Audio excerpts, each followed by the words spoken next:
એમ કહેવાય મેવાડની મીરા બહુ પ્રચલિત કથા છે।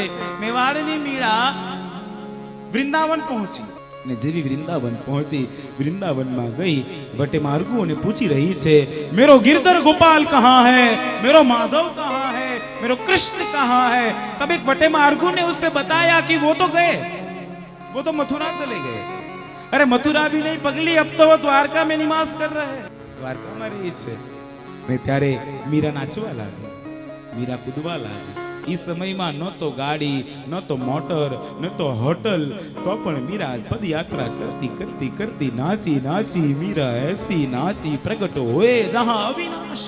એ મીરા આવી વૃંદાવનમાં જેને મળવા માટે ગઈ એ જ નથી। પૂછ્યું મીરા તને દુઃખ નથી થયું? તું જે ભગવાનને મળવા માટે આવી એ ભગવાન તો દ્વારકા જતા રહ્યા છે। અને ત્યારે મીરાએ જવાબ બહુ સુંદર આપ્યો। આંખમાં આંસુ નહોતું પણ એ આંખ મોઢા પર હાસ્ય હતું। હસતા હસતા મીરાએ કીધું કે એ વૃંદાવન વાસી મેં ક્યું રૂ, શા માટે રડું?